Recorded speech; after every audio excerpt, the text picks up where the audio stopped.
wherever you might be, because we've got a thriller going here at Fenway. 2-0 Boston to the 7th, and once again here's Ski.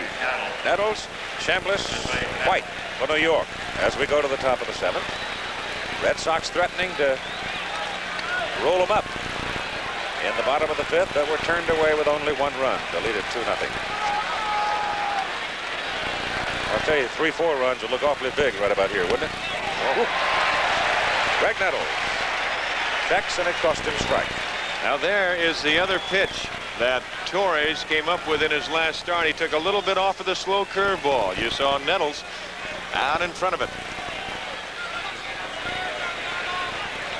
As the game wears on, it's incumbent on a pitcher to change his assortment of pitches, rotate them at least.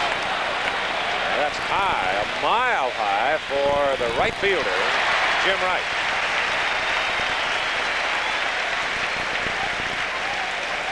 That was a big catch, and a fine catch that Piniella made in right.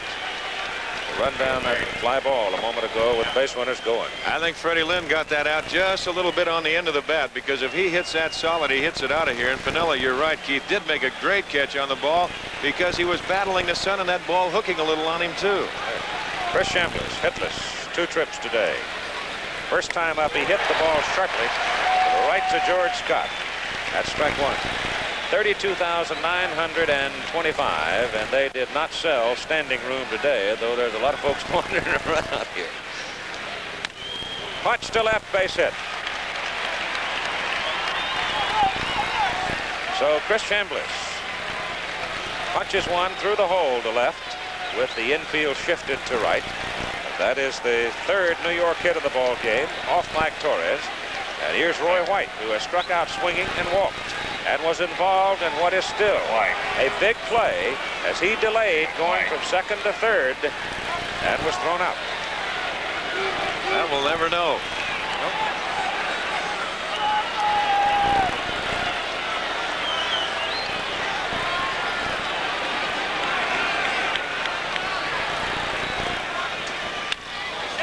That's a base hit. Chris Chambliss turns 2nd, hangs on as Lynn fires back in. Back-to-back singles now for the Yankees with 1 out. And there is movement in the Boston bullpen, and I mean quickly. And they're going in a hurry. It appears that one of the big men out of there is Bob Stanley. The left-hander is Tom Bergmeyer. Hassler. Andy Hassler. It is Hassler. You're right, yeah. Hassler has done quite a job for him. There's Andy.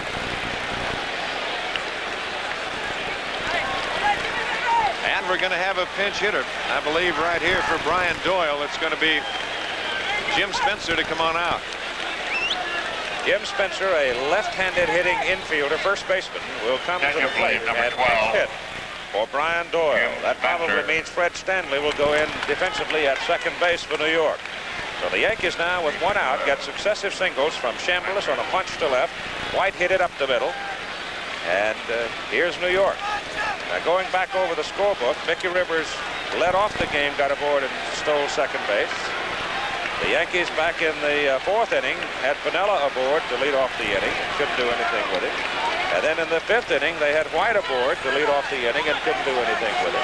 Spencer 7 for 23 pinch hitting this year, 304 average, has 1 homer. He has knocked in 9 runs as a pinch hitter. Don Zimmer now walks to the mound. He will have a conversation with Torres and with Fisk, and it is Fisk from whom he wants absolute honesty. That's exactly right. You'll see a lot of managers, and the pitchers, they sometimes will have a tendency to maybe say something with their heart that they do feel good, but physically, why, they might be losing it a little bit. And a lot of managers, as they make their way to the mound, Zimmer will stay with Torres right here. They will ask the catcher, how's he throwing? And he wants to know the truth right there. So Don taking a little extra time as he gives the time to his bullpen in Stanley and Hassler.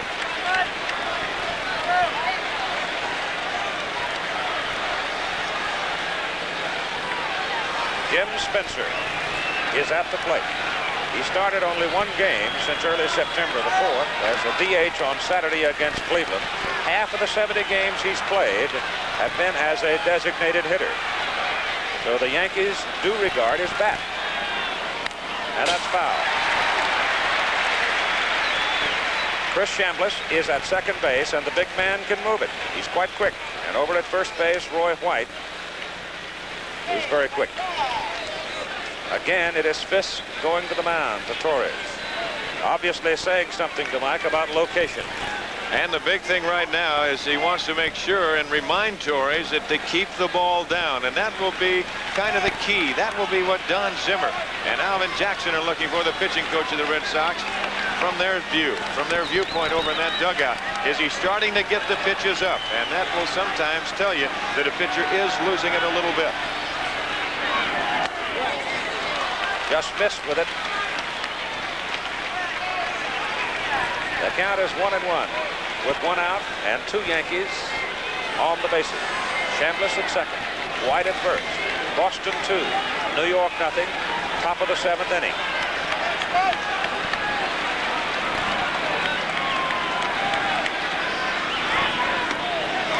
That pitch is low inside, and the count is 2-1.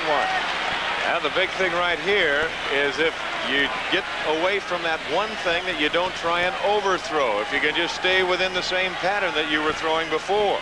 Even though you're in a little bit of a jam, you've got 1 out, and you've still got the double play in order, and you've got a good double play man at the plate as Don Zimmer reaches in for a little nourishment. He's adding to it, isn't he?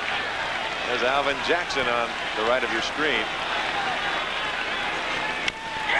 Ball is hit out to left field for Yastrzemski. 2 out.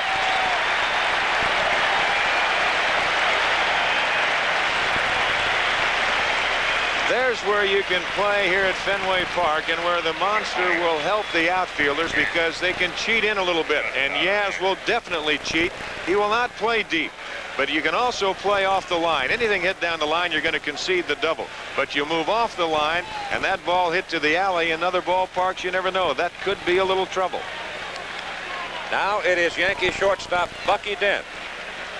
Did a fly ball to right and popped up to the shortstop.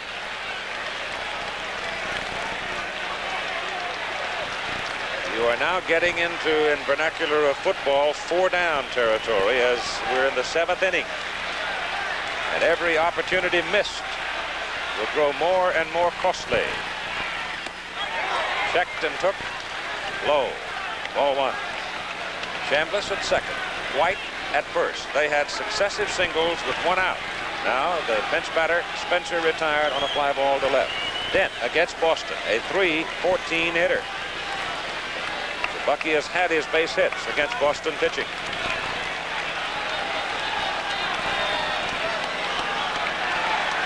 Rice, short and right, holding his glove up, shielding the sun. Foul at the plate. It looks like Bucky fouled it off the foot or ankle that has been a constant problem for him all season long. He has been wearing a little shin guard over that foot, but this time he chose to come without it, and bang. And you think that doesn't hurt? He got it right down there on the instep, maybe a little higher than that. Gene Monahan, the trainer for the Yankees, out in a hurry to have a look at it. And Bucky's in pain. Looks like it came right down on the ankle bone. Well, this can be a little touchy for Bob Lemon because he's already pinch hit for Brian Doyle. And you figure Freddie Stanley's going to play. And if you're wondering, joined us late why Willie Randolph isn't in there, he has got the bad hamstring. So Lem's going to be running a little shallow in infielders.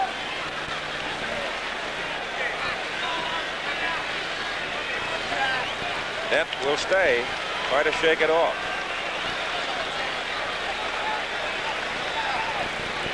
But when you have a long time bruise and it never really quite heals, and you just keep banging on it and banging on it, every time you do it, it just gets worse and worse.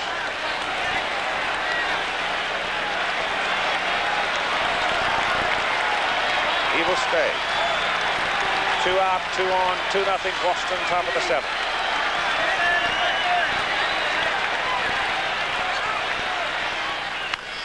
Hit high in the air to left field, going to the corner, Yastrzemski. It's over the wall. It's a home run for Bucky Dent. Yankees get the lead 3-2, and it's just cleared to Munster. the top of the wall in left. Now the Yankee dugout, who has been very quiet up till right now, they are out in fourth. The great Bucky Dent, and that ball just did get out of here, but he got the fastball up over the plate.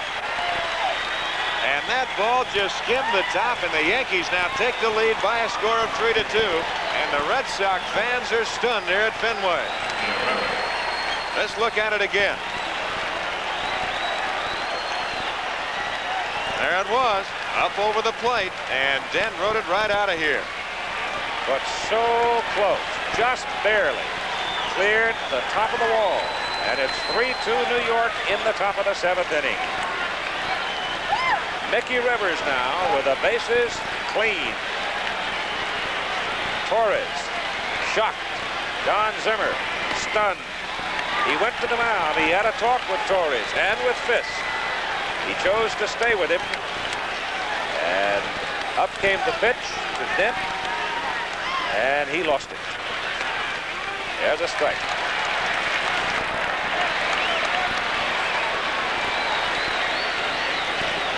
One ball, 2 strikes with 2 out.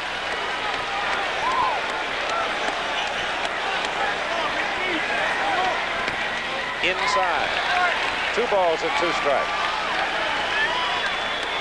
Stanley and Hassler in the bullpen. The line score.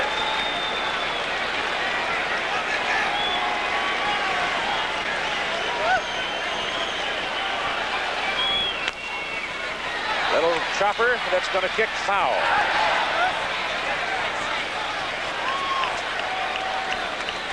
Bucky Dent, the man of the moment, possibly of the entire season for the New York Yankees, as he jumped on that fastball and hit it just over the green monster. Watch how close it is. The ball just settled into the screen. It was almost so close, it almost sit up there and lay on top of that wall, but that's as far as you have to hit him right here. About 320 feet. That pitch is low to Mickey. And it's a full count now, 3 balls and 2 strikes. And George Steinbrenner, for the first time today, started to enjoy himself, I think.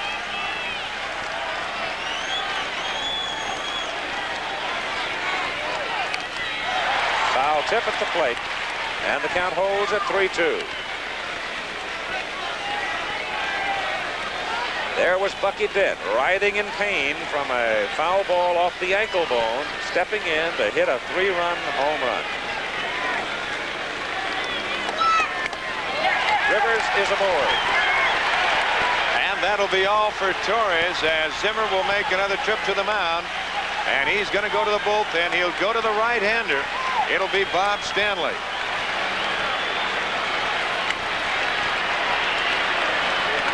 So Bob Stanley, who had an outstanding season for the Boston Red Sox, comes trotting in from the bullpen. Time is out. Let's hear this message from baseball.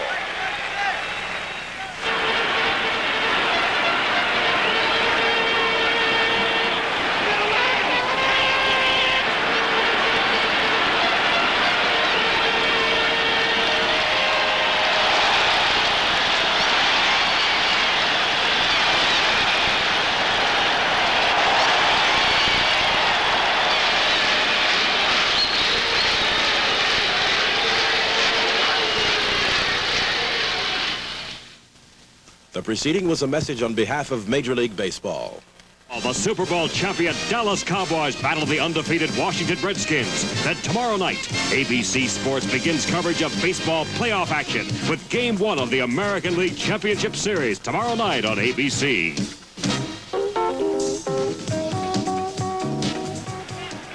Bob Stanley is now on the mound to warm up. Don, his record of 15-2 and his earned run average in particular, backed up with 10 saves, being a spot starter for Boston, tells you that he's had a heck of a season. Last Friday, the Sox went to him as a starter against Toronto. He went 7 very strong innings and got the win, allowing only 2 hits and no runs. He's been a workhorse for Don Zimmer all year long. Campbell has not been that effective this year, and Bill's had a few arm problems throughout the course of the season. And Bob Stanley is making his 52nd appearance of the year. He's only started 3 times, but as you say, he has done an outstanding job, Keith.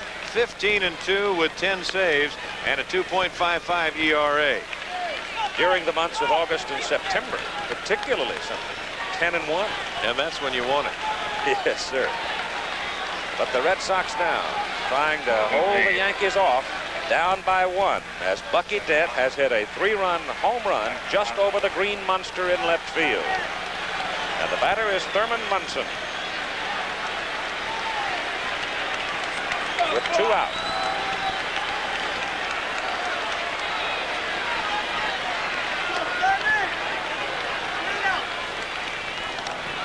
They go to first, and it's close on Rivers as Mickey fell away from George Scott. Mickey trying to edge up that line and get a big break towards second base with 2 out. Now he's a little more conservative. The shadows playing a little part in this game right now too, because you can see as we get on our high camera and move out towards the pitcher's mound from home plate, you can see the shadows have been moving out during the course of the game, and Stanley coming out of the sun and into the shadows, and that can make it a little tough on the hitter, but not on Mr. Bucky Dent. Rivers going. Munson swings and misses, and Fisk bounces the throw to the second baseman Remy, and Rivers has stolen his second base in this game. He gets a good jump off of Stanley. Fisk did not get rid of the ball real clean, and then when he throws it on the 1 hop, why, there's no chance whatsoever. Rivers with the speed, and he's there in front of the tag of Remy. There's another angle right there, and we'll slow it down for you. Al Clark right there in good position to make the call. Drago has now gone to work in the Boston bullpen. Right-hander. 1-strike pitch coming to Thurman Munson with 2 out. Rivers off second. Munson hits it into left center. It's going to drop in there for a base hit. Here comes Rivers to the plate. That's going to make it 4 New York 2. Lynn does not come up with it cleanly, and Munson goes on into second base. 4-2 Yankees. Just like that, in the Red Sox 6th inning, they had a chance to break it open, and it took the catch by Lou Piniella to stop him right there, scoring only 1 run and keeping the score at 2-0. Now, Munson doesn't get all of this ball, but he gets it in a perfect location, as Lynn was playing over in right center. And by the time that Freddie gets on the ball, it bounces away. They had no chance whatsoever to get Mickey Rivers. Munson ends up at second. The Yankees tallying 4 times here in the 7th inning. And Piniella is at the plate. He is the 8th man to come to bat in the top of the 7th inning for New York. That ball is hit to right field. Jim Rice looking into the sun, fights it, gets it.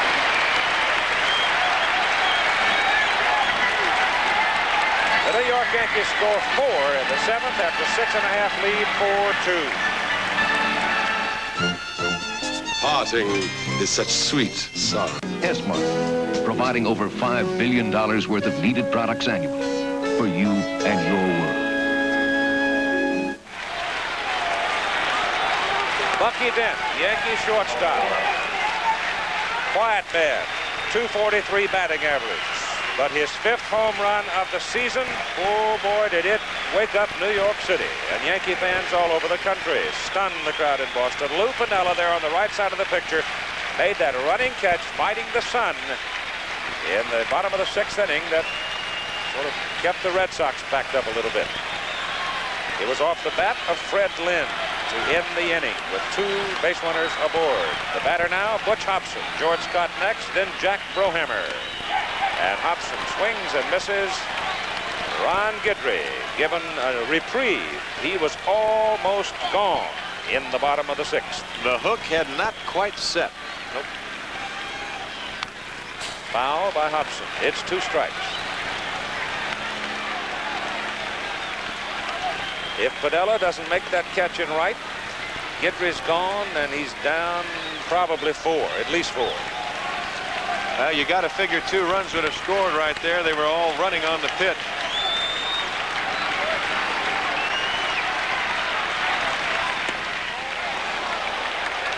the ball. It's 1 ball and 2 strikes to the leadoff man for Boston in the bottom of the 7th inning, Butch Hobson.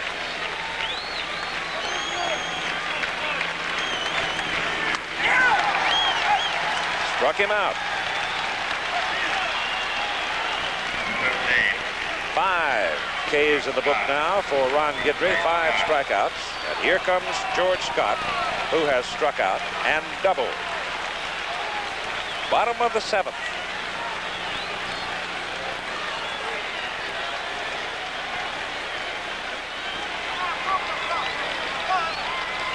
Shadows now covering almost half the infield, making right field very treacherous because that fielder has to look into the sun.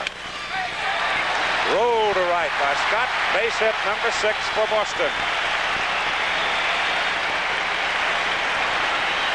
Bob Bailey coming out of the Red Sox dugout. Guidry now with 99 pitches in the ball game. Bob Lemon is coming toward the mound one more time. This might be all for Guidry. I don't believe he's going to wait, and he doesn't wait at all. He'll go to Gossage. Gossage has been throwing in the bullpen. He was ready last inning when the fine catch by Piniella ended the inning. And Gossage ready to go again right now. And, of course, you've got Bailey. He can certainly reach that wall in left field. And you know you're going to get some heat right here. And Mr. Goose Gossage coming on. Rich leads the American League with 26 saves. He had 9 saves and 2 wins over the last 14 ball games. He's given just 3 earned runs in his last 15 appearances. He's allowed just 7 earned runs in his last 25 appearances. So the big youngster from Colorado comes on in relief of Ron Guidry, who pitched 6 1/3 innings. But Guidry leaves with the Yankees leading by a score of 4-2. And it was Bucky Dent's 3-run home run that was the big swing of the ball game for New York.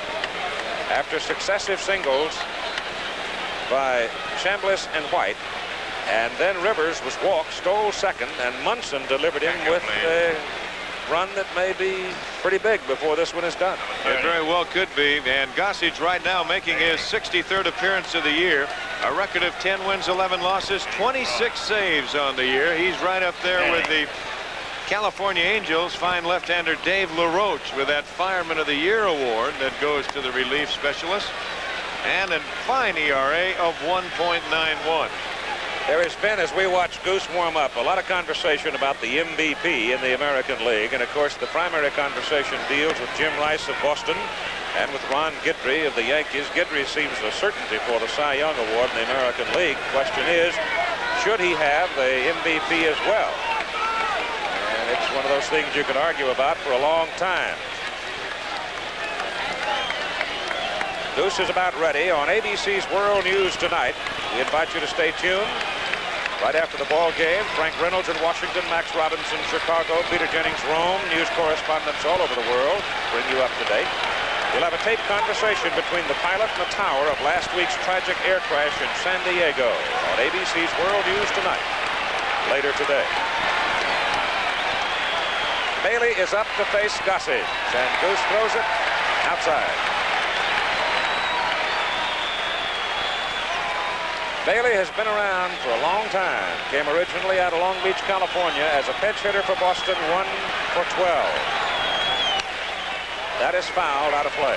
He was one of the big bonus babies way back when it was big news. That's right. That was back in the... LeGrand was still at Van Nuys High School. Don't tell Beatles that. Bob, a bonus player with the Pittsburgh Pirates. Bullet. In there, 1 and 2.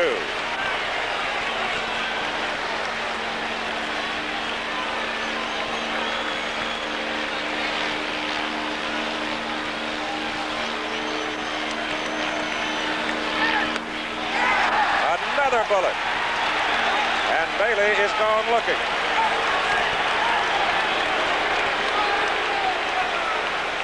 So Goose Gossage, Rich Gossage, just threw this one right past Bob Bailey.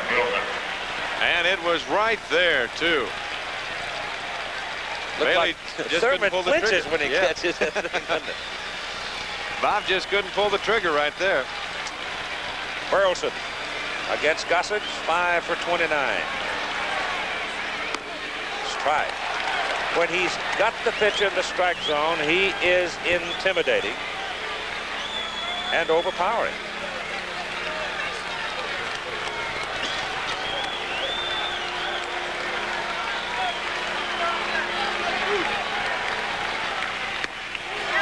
Strike 2. And I'm telling you, Keith, when he keeps that ball down in that location and can hit spots, you know that he is double tough.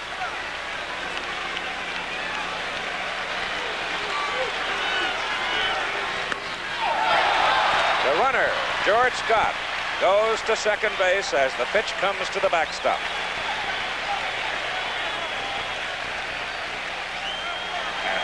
They give a pass ball to Thurman Munson, and I've oftentimes felt that's the most unfair score in the world to a catcher. Thurman just barely able to get his glove on it. The pitch coming with such velocity. Well, what happened right there? He tried to throw the breaking pitch. He just overthrew it, and all it did was come up there like a spiral. That's right. Scott is at second base now with 2 out. The ball is hit to the shortstop, Bucky Dent, and he gets Burleson by a half a step. So after 7 innings of play at Fenway, the Yankees 4, the Red Sox 2. Back with more after this word from our local station. Thursday, a full night of... Apply for the new Diners Double Card. It's like no two cards you've ever seen. Hollywood Squares, tonight at 7:30. The Yankees are leading the Red Sox as we go to the top of the 8th inning, 4-2. The winner of this game goes against Kansas City in the American League Championship Series in Game 1 live from Royal Stadium tomorrow night at 8. The National League Championship Series between the Dodgers and the Phillies begins on Wednesday in the evening, and the American League game will be played in the afternoon on ABC, where you'll be watching it. Frank Duffy is now at third base for the Boston Red Sox, with Bob Stanley on in relief of Mike Torres, and Torres is the pitcher of record for Boston. Both starters are now gone, and Reggie Jackson takes ball 2 from Stanley. Bill Lee is now in the bullpen for Boston, the left-hander. Jackson today hitless in 3 trips. That's fouled away. 2 balls and a strike to Reggie. I've just been sitting watching Al Rosen along with George Steinbrenner down by the Yankee dugout in the club box. I'll tell you, Al, he has been chewing nails, wiping his face.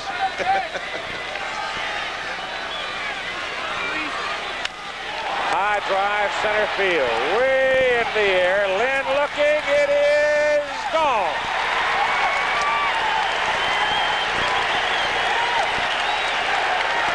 Reggie Jackson, 27th home run of the season, and the Yankees lead 5-2. Now he got it all. There's no question about that.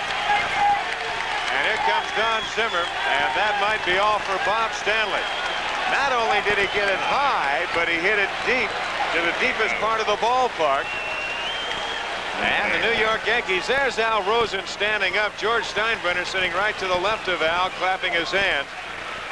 And you can see Al, he is breathing a little bit easier, but knowing him, he won't breathe until that final out's over. A pitching change for Boston. Stanley is gone. It figures it would be Andy Hassler, the left-hander. Hassler and Draco have been in the bullpen. Nettles is the next hitter. You figure the left-hander would come. Another look at the home run swing of Reggie Jackson. Now he got it all, and he stayed right with it. That pitch was up, and Stanley, a low ball pitcher, and you can see as soon as it goes over Stanley's head, Lynn takes a little run at the wall and just says, I wonder how far that's going to go in. So time is out here at Fenway Park in Boston as the New York Yankees in the top of the 8th inning lead the Red Sox 5-2. Is Gillette Foamy thick and rich enough to stop this super sports car? No. Is Foamy thick and rich enough to support this lovely lady? No. Is Foamy thick and rich enough to hold up this husky hiker? No. But if you want a clean, close shave, It's more than thick and rich enough.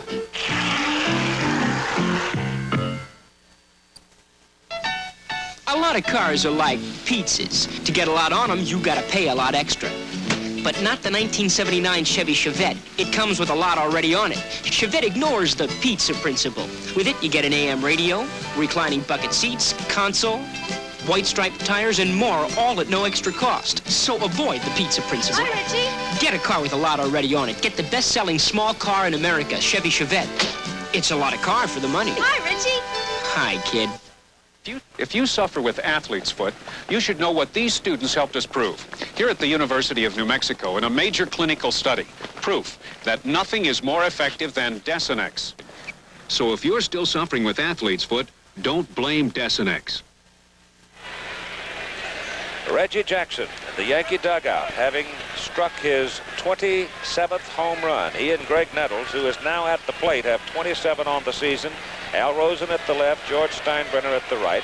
Cedric Tallis right there over the shoulder of Al Rosen on the left of the picture, who was involved in the building of that Kansas City ball club that, unless Boston does something dramatic, the Yankees will be facing tomorrow night for the American League Championship for a third successive year.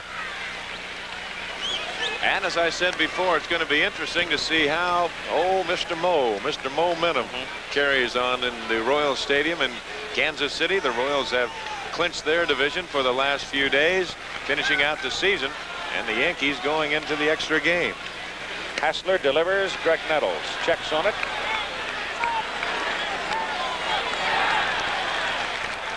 Hassler came over from Kansas City and has pitched well for Boston coming out of the bullpen. He made 8 appearances in September. He had only one bad one. That was when the Yankees boxed him around September 7th. Andrew Earl Hassler, born in Texas City, Texas. Big fella, 6'5", 215. Dex, Greg Nettles. And they got the curveball high and inside, and Nettles not taking any chances, moving out of the way. 1 ball and 2 strikes. With nobody out here in the top of the 8th inning, Jackson accounting for the run with a massive home run, and there's a pitch thrown high and tight, but a breaking pitch.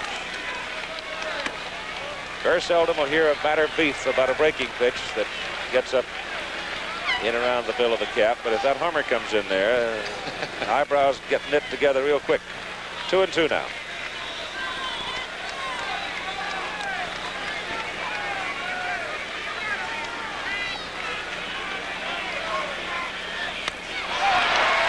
Swing and a miss, and Greg walks away shaking his head, knowing full well he took a swing at ball 3. 1 out. Yeah, that pitch right there up around the bill of the cap. And you get a big left-hander out there like Hassler, and he comes at you and side wheels you just a little bit. And he's got good stuff at times. It's just had control putting it together, but evidently, why, maybe they found a secret here at Boston. Kind of a different set of numbers for Chambliss, hitting better against left-handers than against right-handers. Rolls this one to right field. Great play by Remy.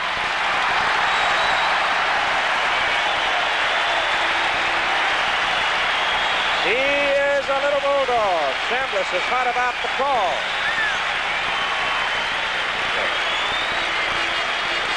Lemon started out of the dugout to go across and get Chris and bring him back.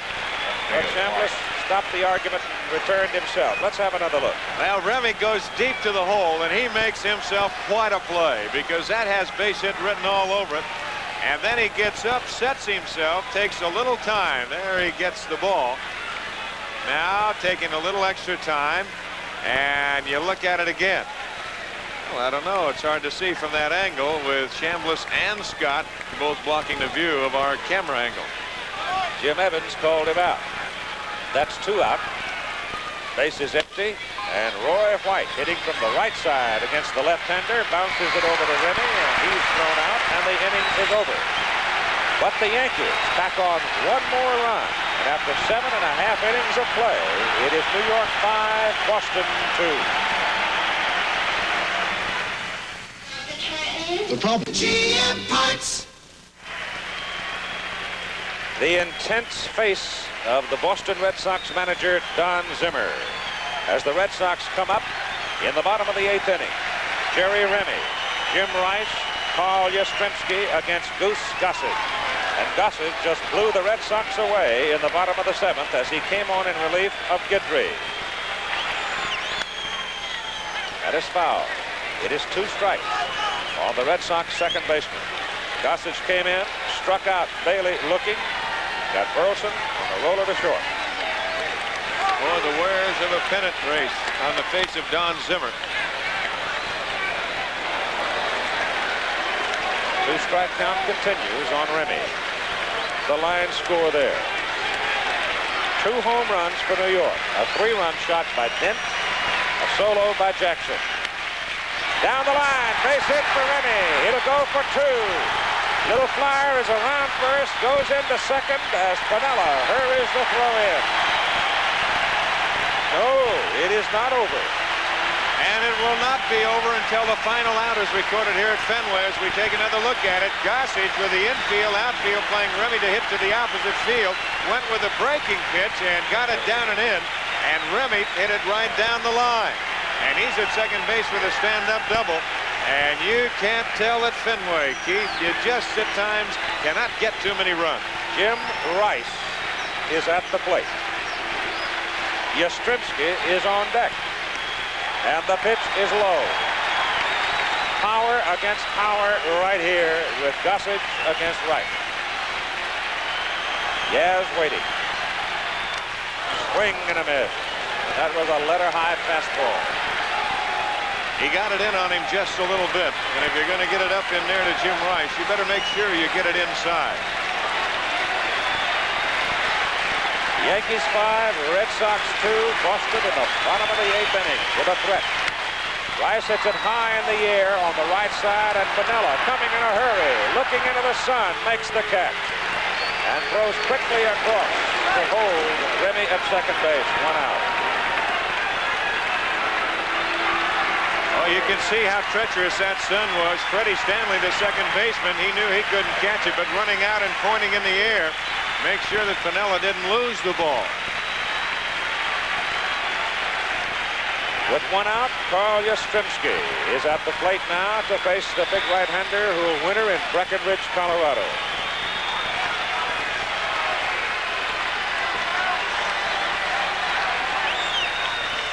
And the pitch is inside.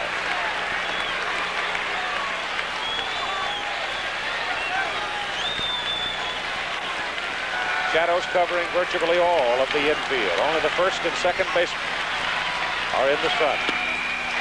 That pitch is inside. No activity in the New York bullpen right now. Sparky Lyle would seemingly be the man. I would have to think that would be the case. If they lose Gossage, they go to Lyle, no question about that.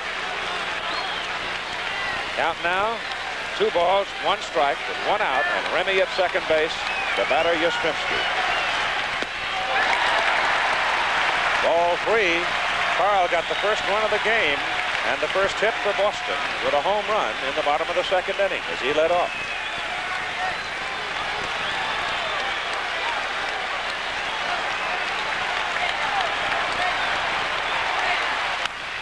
Ball is hit up the middle for a base hit. Here comes Jerry Remy around second base. Rivers has it. He will not have any opportunity as Remy scores, and it's now 5-3. And the old pro does it one more time. And the thing right here, just one swing of the bat, and the Red Sox have got it tied because the tying run is at the plate right now in the name of Carlton Fisk. And Carlton Fisk is dangerous against a fastball pitcher. He's a dead fastball hitter. And he can move into this ballpark, and he can change his swing a little bit. He's got one of the better Fenway swings that you want to see. Fred Lynn is now to the on-deck circle with 1 out. Yastrzemski at first, a run in. Remy scored from second. Now you see how big that home run was that Reggie Jackson hit that last inning.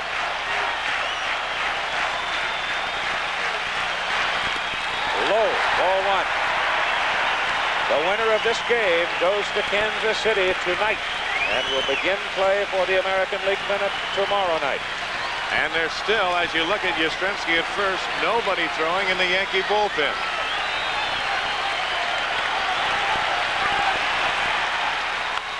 High foul ball. Up on top into the tower. You think he can't get around on a fastball here? I think he'd pull Jackie Price's bazooka. You're right. And there's some somber faces there. Little concerned. Steinbrenner, Rosen.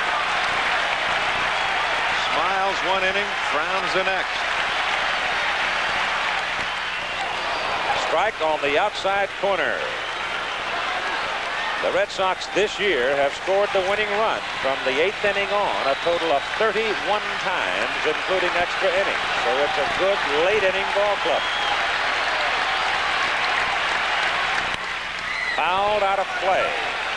1 ball, 2 strike count. The one thing you know about Gossage, you can start your swing the same way because he's going to come at you with the heat, and his breaking pitch is not that big, and it's going to be fast, and there really isn't that much of a variation between the 2 pitches. Very seldom you ever see him try and throw a changeup.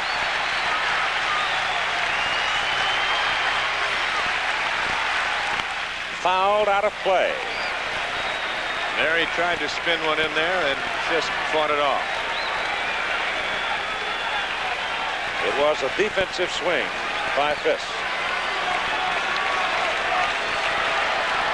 5-3. New York leads. Boston batting bottom of the 8th inning. Boston led 2-0. Bucky Dent hit a 3-run homer. The pitch to Fisk is hit high in the air, and it again will come out of play.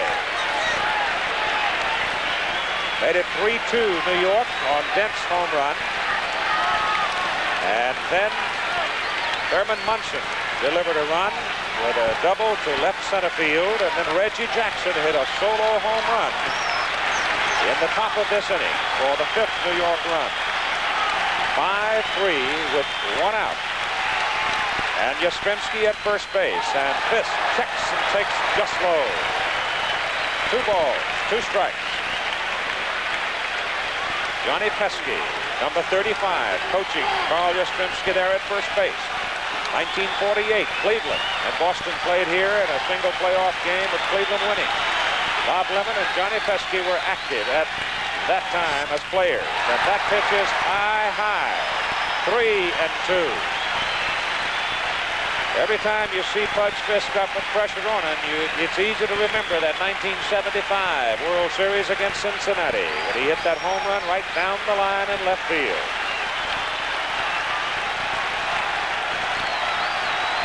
Yaz edges off. 3-2 pitch coming to Fisk. Shot foul at third. Pudge hangs in, and you can cut it in the Yankee dugout right now. And Bob Lemon, he says, well, I got to get somebody going. And he's got some action out in that Yankee bullpen as things start to kind of tighten a little bit on the third base side. Play, a right-hander throwing. 3-2. Ball is hit to center field. It's in there for a base hit. Yastrzemski will hold at second.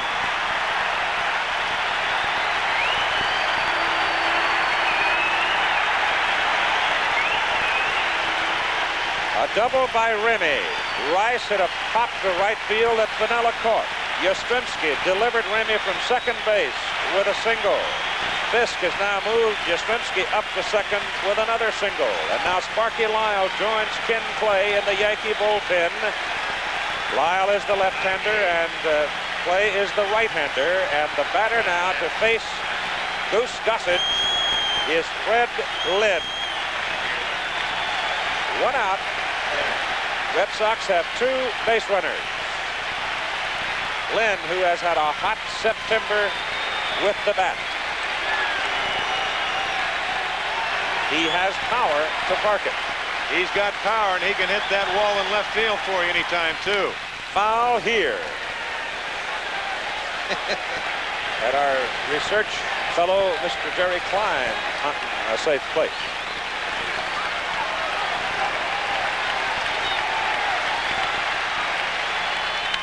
Hit to left field. Base hit.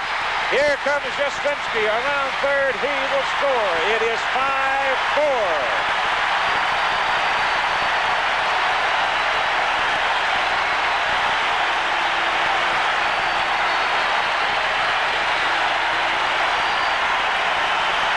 They can hear him in Martha's Vineyard right now. These Boston Red Sox fans on their feet, and they've got something to cheer about.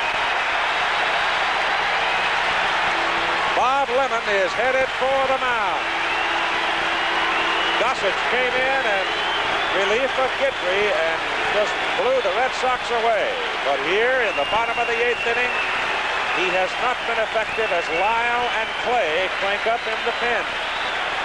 Should be noted that Sparky Lyle has made only 2 appearances in the last 17 days. Whether or not he'll be sharp if he gets the call, you can't tell. But Lemon, for the moment, will lead Gossage. Well, this is what it's all about. 2 ball clubs that win 99 games on the year and have to go and face each other toe-to-toe in the park right here at Fenway Park. You know that anything might happen. And we've seen a lot today. The base runners at second base, Carlton Fisk. At first base, Fred Lynn. The batter is Butch Hobson. Fisk at second base represents the tying run with 1 out. And the pitch to Hobson was ball 1. High fly ball hit to right field. Piniella has a beat on it. Yastrzemski, I think, probably in many instances plays that field as well as anybody. But today, Lou Piniella has really shown us he knows how to play it out there as well. Well, the thing is, every man that they bring to the plate right now, Hobson certainly potential home run hitter. You've got power standing at the plate right now in the boomer, George Scott. You've still got Dwight Evans down on the bench, who has power to reach the fences here at Fenway. And again, I tell you, there's some drained faces in that Yankee club box. The pitch to Scott is outside for ball 1. Fisk at second base, moving across the bottom of the picture there, representing the tying run for Boston as New York leads 5-4. Scott fouls it back. Boy, that was a fastball up in George's home run territory. Oh, yes, sir. I'll tell you, watch out. Rosen holding his head over that pitch. That's when your stomach, I tell you, is laying right up around your chest. Frank Duffy is on deck, the third baseman. Big swing and a miss. 1 and 2 on George Scott.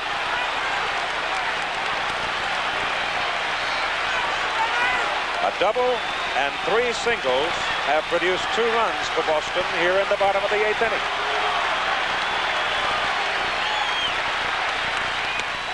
Struck him out. So Scott strikes out swinging. But the Boston Red Sox have made it a contest. We have 1 inning scheduled to play, and it's 5-4 Yankees. We're going to show Grandma our new Chevy Malibu.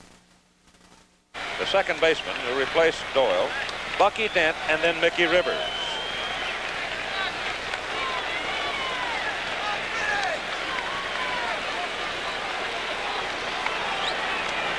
Stanley will lead off. Then comes the man that really started things for New York. Then it was Munson that delivered the 4th run, and Reggie Jackson's solo home run in the top of the 8th inning, his 27th of the year, the difference in the ball game right now. 5-4 New York. And on the mound, Andy Hassler. Big left-hander from Texas. Let's go, chicken! Let's go, chicken! And it's his wife, I believe, that is such an fine woman golfer. Very good golfer. You're right. She may have $4 of my money from having played in a Pro-Am tournament one time with her at Lakeside in Los Angeles. I remember, she's a fine player. Here is Fred Stanley, whose wife is a writer, an author. Writes children's books.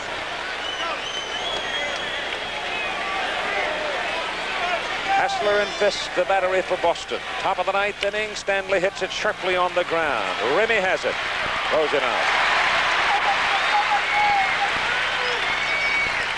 That's one. Now it is Bucky Dent to face Andy Hassler. Bucky would not be a terribly welcome house guest in the back bay tonight. Well, you look at him, and he's up on that bat handle. That's the same position he was when he hit the home run. And we said before, just didn't get out of here, but it looks like it's going to be 450 feet tomorrow in the paper. Paul Blair has moved to the on-deck circle and apparently will bat for Mickey Rivers. Blair, a right-handed hitter and a tremendous defensive outfielder. Hassler's in the strike zone with that one, and it is 1-1 with one out. These two teams represent in their own way two different stories of courage, really, as they have fought back, both of them, from tough times.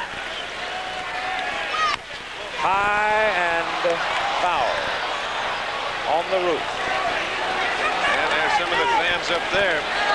You better make sure that ball gets up on the roof. Don't try and lean over. I was just thinking that. You get to wobbling around, it'd be a mess, wouldn't you? Well, don't try and circle it.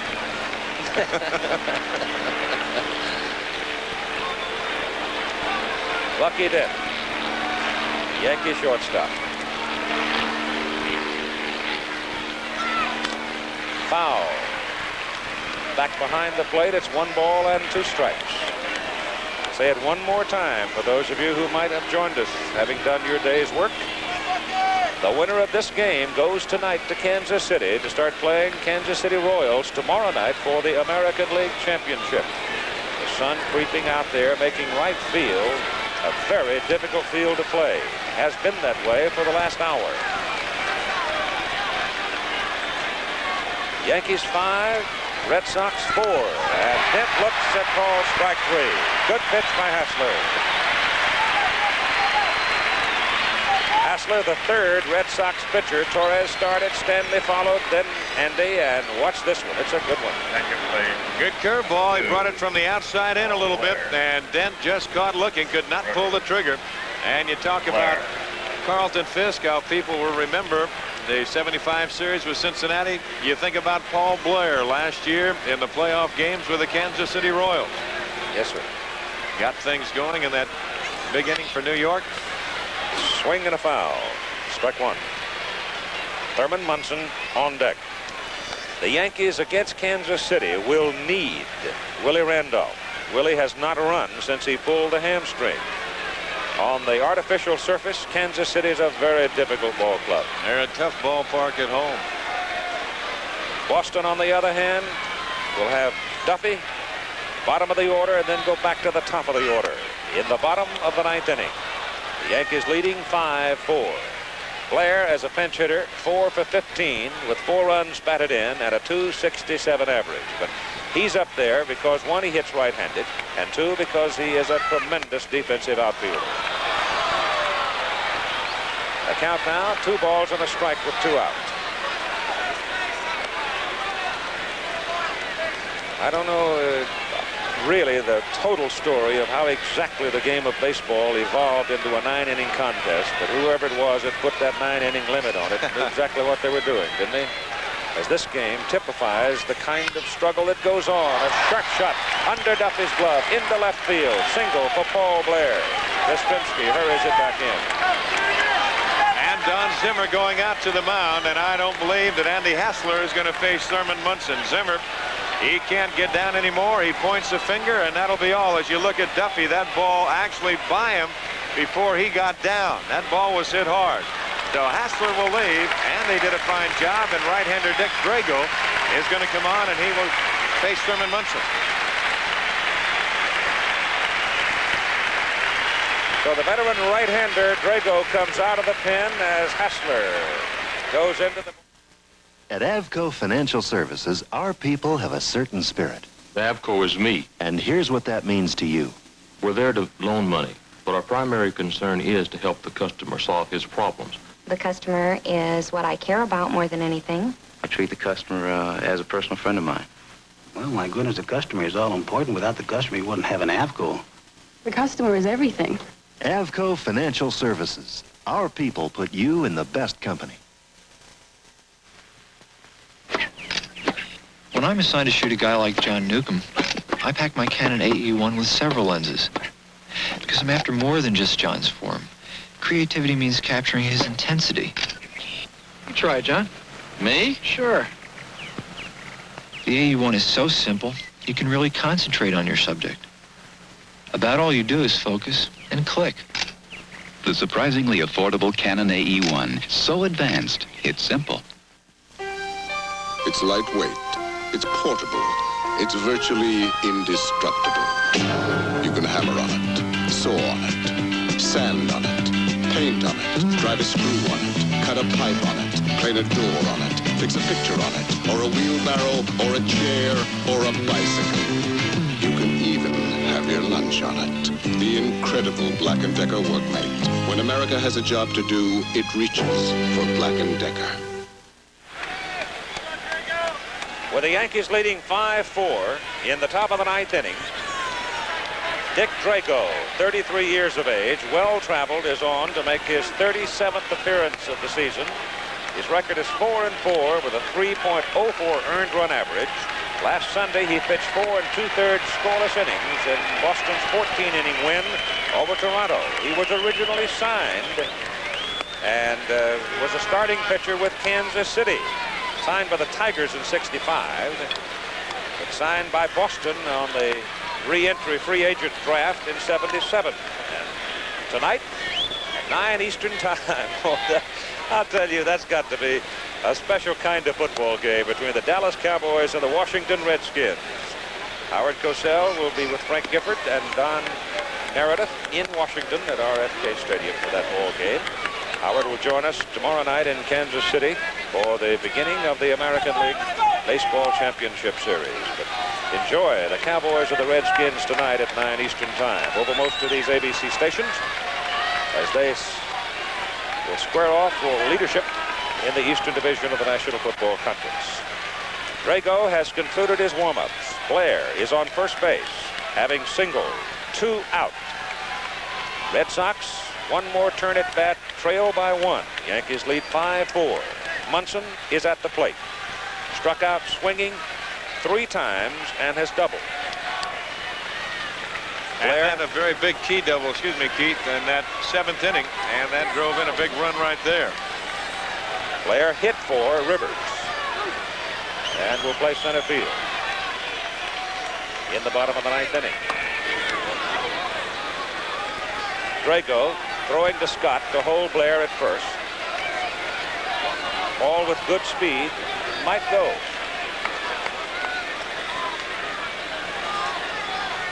A run here for the New York would be so very big. Just low.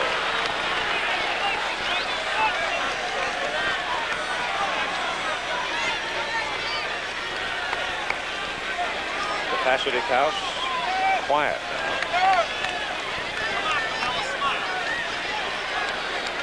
Blair off first. Ball 1 pitch coming to Munson. Outside.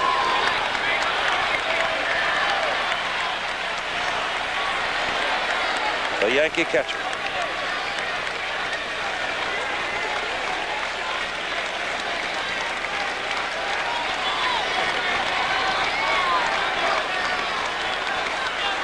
This is a baseball game that has everything today, has had everything.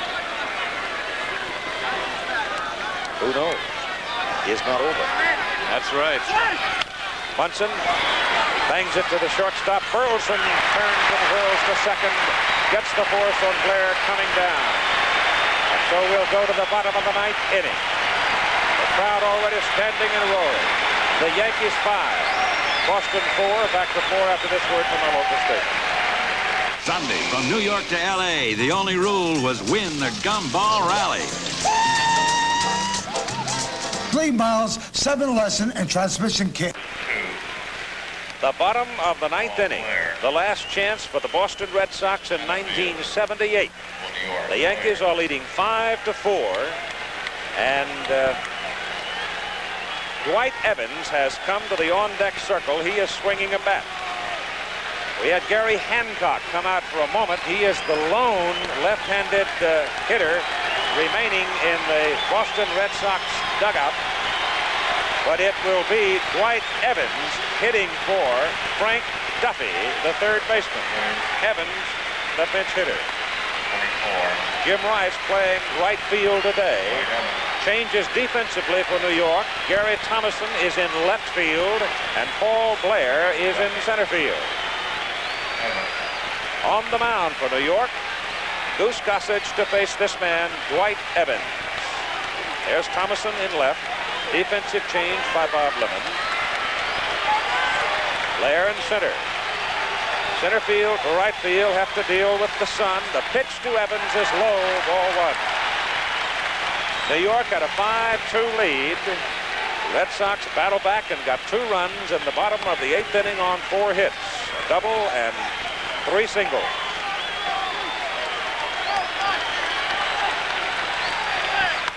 High fly ball short to left field and playable for Thomason. 1 out.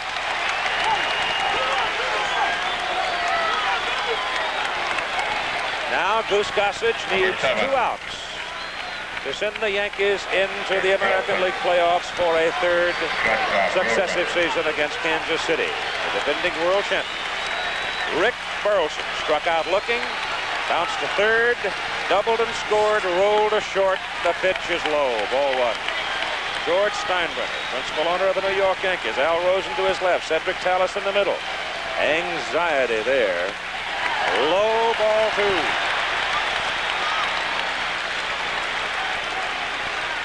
One out, nobody on. 5-4. Outside. File and play in the New York bullpen. Burleson, good speed, gets on base, represents the tying run for the Red Sox. Strike on the inside corner, 3-1. Jerry Remy is on deck, then Jim Rice.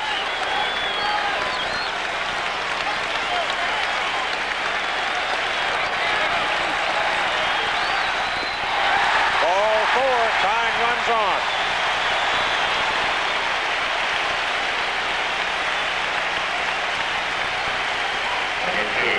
That's the first walk by Goose Gossage, and Sparky Lyle is in the Yankee bullpen along with Ken Clay. Looks like he might be ready to come if he gets the call from Bob Lemon. Don Zimmer, Al Jackson at his elbow.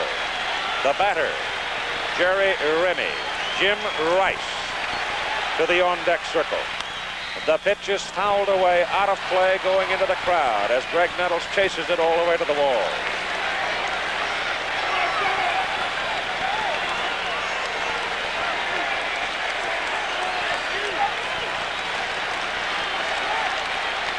It's been a long ball game. You figured it would be. Swing and a miss. 2 strikes on Jerry Remy with Burleson at first. Remy has doubled in 3 trips. Fouled here.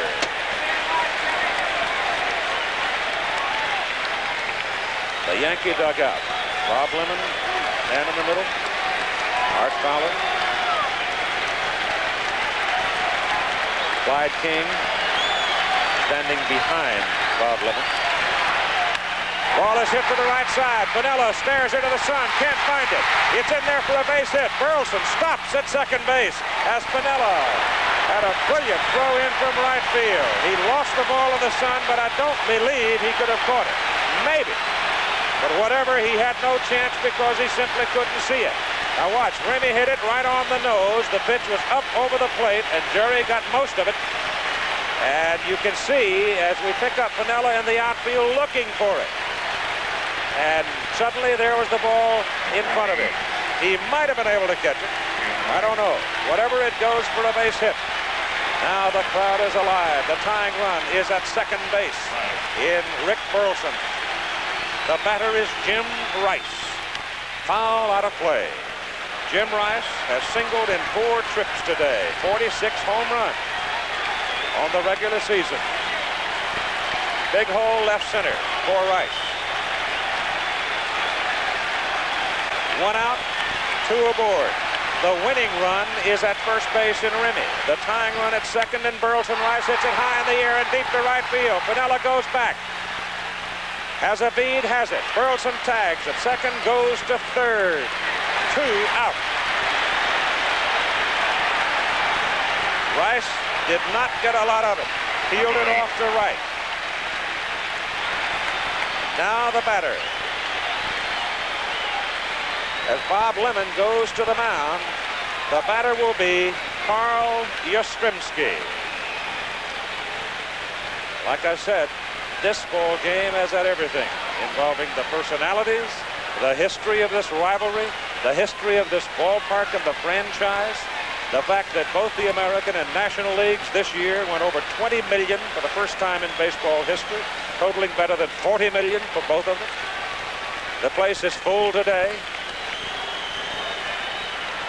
Everything in the world I think you could want in a baseball game we've had here this afternoon. Bob Lemon will leave Rich Gossett. Carl Yastrzemski will come to the plate. Yaz, who has been here for so long, signed as a free agent by the Red Sox in 1959. Named to 14 All-Star teams in 17 years in the Major League.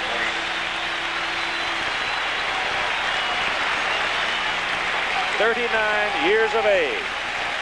He has hit a home run and a single in this ball game.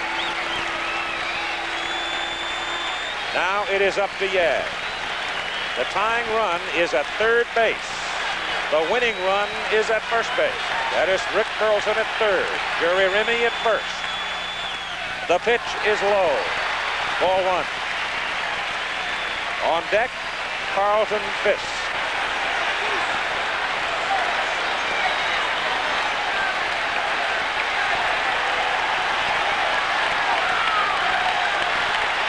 Goose Gossett.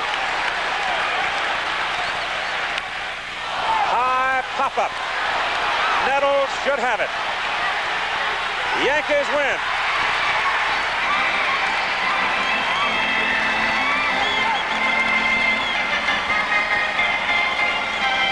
Carl Yastrzemski pops it up. Just back of third base for Greg Nettles, and the New York Yankees have won their way into the American League Championship Series against Kansas City tomorrow night. The second time in American League history there has had to be a playoff game to determine a division champion or a champion of any kind. And it falls to Goose Gossett to come on in relief of Ron Guidry. And it was that solo home run by Reggie Jackson in the top of the 8th inning for that 5th New York run that made the difference. So there is a whole bunch of joy in that New York locker room as they make their way back into the quiet of it. It won't be quiet when they get there. As Al Rosen, the president of the Yankees, stands there. He's been sitting throughout the ball game with George Steinbrenner, the owner of the franchise. And it was not an easy game to just sit and watch, because this one had everything in it. As the Red Sox and the Yankees came from adversity on both counts, a New York ball club that was racked with dissension and turmoil for so long, but finally found itself under Bob Lemon winning 48 and losing 20, and it was the 48 that made so much difference in the 1978 season. For the Boston Red Sox, they got off to a magnificent start, but then injuries started whittling into their playing ranks. They started looking for help. They could not find enough to stop the slide. And so on this day, October 2nd, 1978, it is a gloomy day for the Boston Red Sox. For Reggie Jackson there in the Yankee clubhouse, the plaudits coming to him as he struck his 27th home run, and that one made the difference. The winner is Ron Guidry with a record of 25-3. 25-3. The save goes to Goose Gossett, his 27th save of the year. And the line score reads like this for the history books. New York, 5 runs, 8 hits, and no errors. For Boston, 4 runs, 11 hits, and no errors. The losing pitcher, Mike Torres. So, ironically, it was Torres who was the hero for the Yankees of the World Series at the close of last baseball season. Today, he had an opportunity to be the hero in Boston, but it was not to be. And he finishes with a record on the season of 16-13. Now, let's go into that Yankee clubhouse and join Don Drysdale. Great when you're all right, Keith. Thank you very much. Well, we got the man who came on in the middle of the season and now finds himself in the playoffs, the manager, Bob Lemon. Bob, congratulations. I know that you got to slap some color back in your face, pal. Oh, man, you know damn well when a game like this, you're going to have to get Rice and Yaz out. They'll find some way to get them up there. And that's quite a thrill to get those two guys out with the winning runs on. We said that you can't get too many runs in Fenway. You never know what'll happen. Well, I had 11-1 lead here, and I blew it, so I know. I'm always skeptical. Bob, I said up in the program, I thought the key play of the whole afternoon was the ball that Lou Piniella caught off of the bat of Freddie Lynn. He fought the ball, he fought the sun, and he made the catch in the inning when they scored the second run. That's right. He's been playing this outfield pretty good. He didn't see the ball in the last inning that Remy hit, but, you know, in the World Series and the playoff, Lou's quite a battler, and he really competes. Your plans right now to start or tomorrow? Jim Beattie. Jim Beattie, and then you'll go from there. Well, yeah, we're going to take them one day at a time and see who's able. Bob, congratulations. Thank you very much. Thank you, Don. I want to say hello to my mom. Okay, good luck in Kansas City. Okay, let's see if we can move right around over here. Where's he at? George Steinbrenner. George, congratulations. Well, Don, thanks. They did a super job, and the Red Sox are a fabulous team. They never gave up all year. We caught them and passed them. They kept battling. Fans here were great. It was the series will have trouble matching that excitement out there today. We were commenting watching you and Al Rosen in the booth, and I want to check your nails. I was wondering if you have any left. No knuckles, Don. No knuckles. Okay. George, congratulations. Good luck in Kansas City. Well, thanks very much. Okay, George Steinbrenner. Right now, let's go back upstairs to Keith Jackson, and we'll try and come back down here in just a moment. Keith? All right, Don, it is a quiet crowd now that begins to file out of Fenway Park. And I make the note again that for a second successive year, they've drawn over 2 million people to watch baseball at this old cornerstone of the American League. And they're going to leave a bit somber. If the Red Sox had won, this joint would be jumping. They might even knock a few bricks out of the wall. But it was not to be in 1978 for Boston. They gave it a run, but ultimately it came down to this one ball game, and you just saw it. New York winning it 5-4. Here's Don again. Okay, right here we have Thurman Munson. And Thurman, the big key double, you strike out 3 times, you get a key double to drive in the 3rd run in that inning. And I think, well, that might have been the straw that broke the camel's back, but then you got to go to the home run that Reggie hit, too. You know, it was real hard to see when the game started. There were a lot of shadows and people out in center field, and we were just jumping all over the place. We only had, 2 hits through 7 innings, and then all of a sudden, you know, everything started going out, and of course Bucky hit the home run, and that was just tremendous. But I'll tell you what, you got to give the team a lot of credit for coming up here and beating these guys in the playoff. Is this one of your biggest thrills?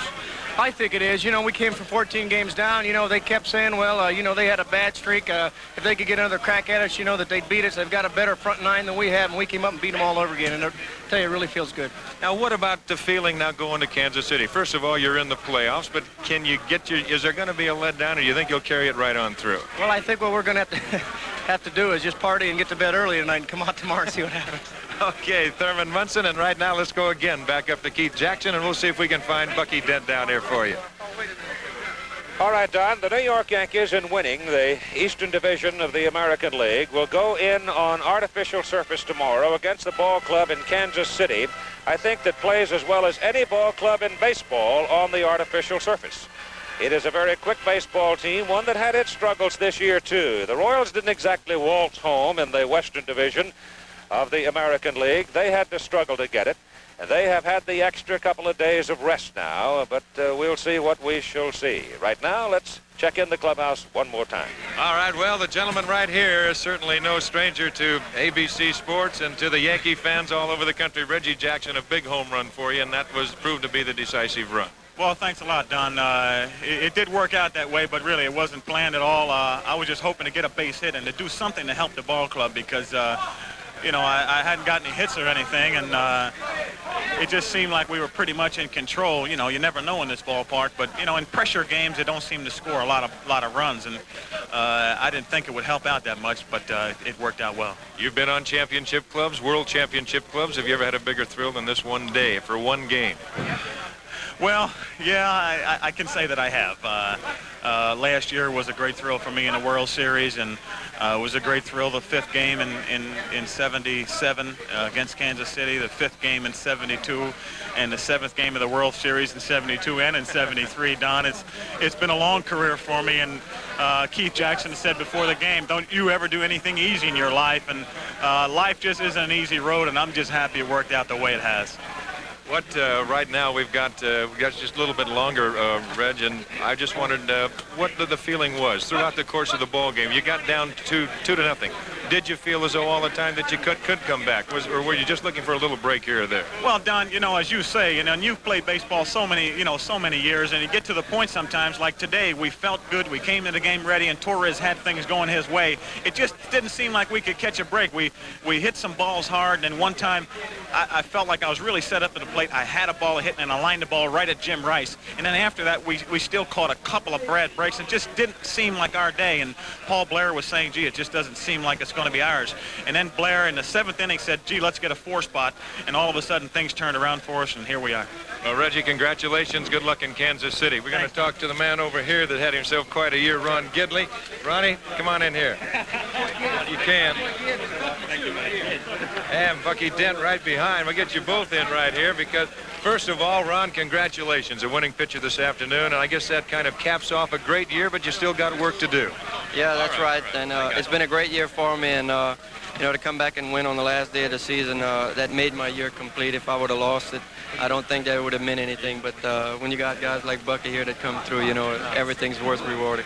How did you feel today, the second time out with 3 days rest?